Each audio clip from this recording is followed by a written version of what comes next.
If you are a midlife woman or you're coming up on this powerful season of growth, this is the podcast for you. Welcome to Unraveling Together. I'm Samantha Graber, also known as Dr. Sam, seasoned holistic health physician and woman in the midst of midlife's unraveling. I created Unraveling Together to help a woman understand what is happening to her during this season. In a sea of changing hormones and moods, we need a space for safe exploration, a space to enter unencumbered and where we won't be judged for our pasts nor for our anxieties about the uncertain future. Unraveling Together is the place to talk about the things we just don't talk about, but so desperately need to as women. Together we untangle ourselves from our pasts and weave a beautiful web for a future we so deeply desire to bring to life. We do this firmly planted in the here and now. And we do this through doing the work. And we do it together. You are never alone as you navigate the midlife waters. I'm here right alongside you, and I bring friends.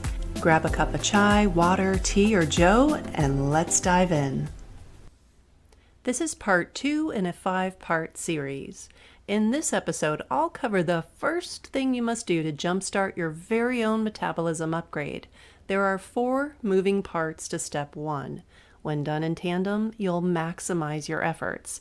No wasting time on fluff. This is a substance-only zone. Step 1, cleaning up our internal environment. In other words, taking out the metabolic trash. Let's start by channeling our inner artist a little today. Draw in your mind's eye a big circle. This represents a typical cell in the human body. Now this big circle separates inside from outside the cell. This circle is also called the membrane. It should be porous and pliable, meaning it should have the ability to let the good stuff in as well as usher the waste out. The membrane should keep all the stuff out that it's supposed to keep out as well, all while having a little give to it.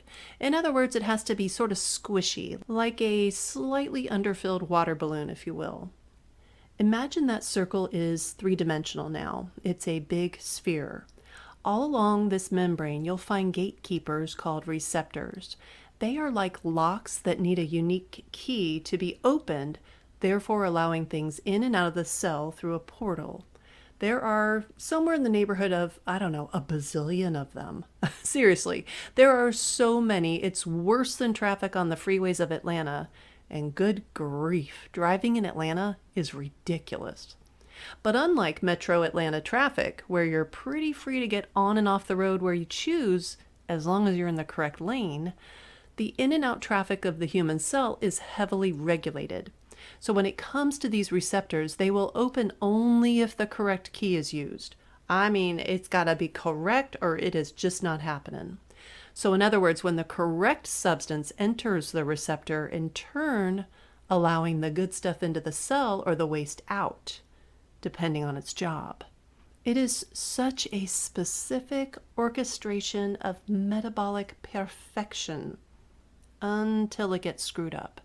So the screwing up of the system can happen as a result of many, many different problems.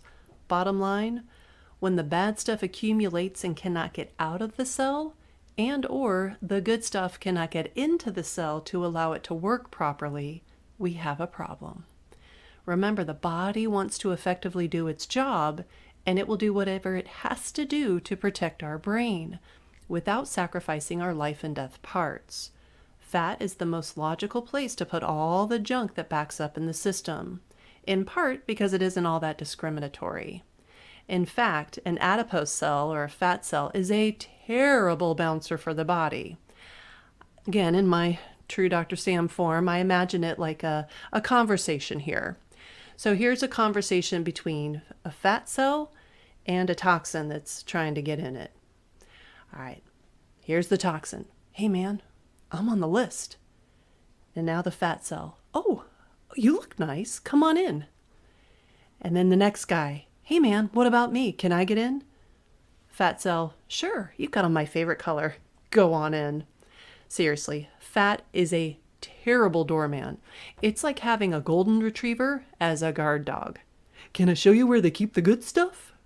will work for treats and belly rubs. I hope this is making sense and bringing a smile to your face, because I am kind of a goofball. And I enjoy having these sort of conversations because it keeps it a little more lively for me as well. Back to our episode. So we can start the healing process with the following actions or moving parts. Please note, you can start doing every single one of these now. No need to wait for a special occasion or the first of the year. Put a plan in place and get to work. First step to taking out the metabolic trash is to cut down the body's exposure to glucose. In other words, lower the carbs. Glucose is a heavily regulated substance in the body. Your body only wants about 1 teaspoon of glucose in the blood at any given time. All excess needs to go somewhere, and it is toxic at high levels, as mentioned in the last episode. So when you eat carbs, simple, complex, doesn't matter, they all turn to glucose and some other oses. And glucose signals insulin to rise to, in turn, drive glucose into the cells and anywhere else that it can shove it. And it has to do that when it is up to here. Now, if you could see me, you'd see my hand is way up on my forehead because it gets to a point where there's so much glucose in the system that all the hiding places are already taken. So your body will usher and shove it into any nook and cranny it can possibly shove the glucose. And that, my friend, is when we have a major issue. So excess glucose starts a process that damages the cellular membrane, in turn making your cells sick. All cells are fair game, even the brain cells. So the second thing we need to do to take out the metabolic trash is to change your oils and fats. Stop eating canola, soybean, any seed oil really, anything that's sold as a vegetable oil, because you'll be hard pressed to find anything that resembles a vegetable in the stuff labeled vegetable oils. You've got to get rid of these highly processed oils. Do not use them for anything. Read labels like your life depends on it, for it does. If you eat processed foods, stop buying things with these junk oils in them. Processed foods are pretty much anything from a box, a pouch, a bag, or found on the shelves of your local grocery store. There is work to do here. These oils are in everything that has a shelf life. Same for sweeteners and colors and flavors. Nothing is natural about these things, even if it has the word natural on the label. It's just marketing. So if you're eating the junk oils, the membrane starts to inflame. It becomes rigid, and it therefore cannot and will not be able to do its job. Remember, we want pliable membranes like an underfilled water balloon to help usher the good stuff in and the waste out of the cell. A pliable membrane is a key factor in this process working at its best. So the third step in taking out the metabolic trash is to look where you are being exposed to toxins. Start with pesticides. Where can you go organic? Pesticides gunk up the receptor sites, especially the endocrine receptors. Remember, those are the places where the key is inserted. In addition to what you put in your body with food and drink, look to what you put on your body. Beauty products. Just start there. A simple way to determine what is okay and what is wreaking havoc is to download the Environmental Working Group's Healthy Living app.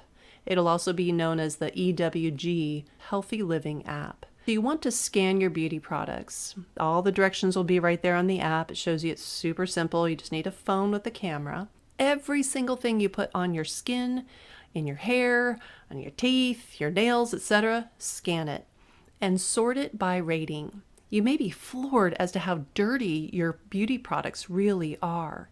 And we can talk about alternatives if there's some interest. Just comment below or message me on this page if you want to know more. I'll put a link to the app in the notes. Another way we're exposed to ungodly amounts of toxins is in our food. How is it packaged? Think single-use plastic. How is it processed? Chemicals. How we heat up our food. Key here, never microwave in plastic. Never. That's a hard negatory. Don't do it. So from the pan to the serving and the storing dishes, everything matters. You've probably heard the term BPA plastic, and these are usually the water bottles. It's the noisy plastic. Think those are no bueno, especially if they've been heated up. Like if you keep water bottles in your car, and it gets hot and cold and back and forth, that is leaching these chemicals from the plastic into your water that you're drinking. And here you are drinking water thinking it's a healthier choice. Another issue is the linings in canned foods. These plastics compete with the keys. Remember those receptor locks? So these plastics, they compete with those keys and they cause the cell to become sick. Another word for this is an endocrine disruptor. So they'll cause that cell to be toxic and your body will store it in the fat. Remember, that is how the body walls off the life and death organs from toxins. It stores the toxins in our fat.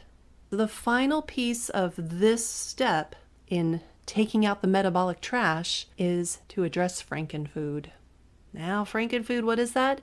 It's anything processed. Remember my Dr. Samism, the longer the shelf life of your food, the shorter yours.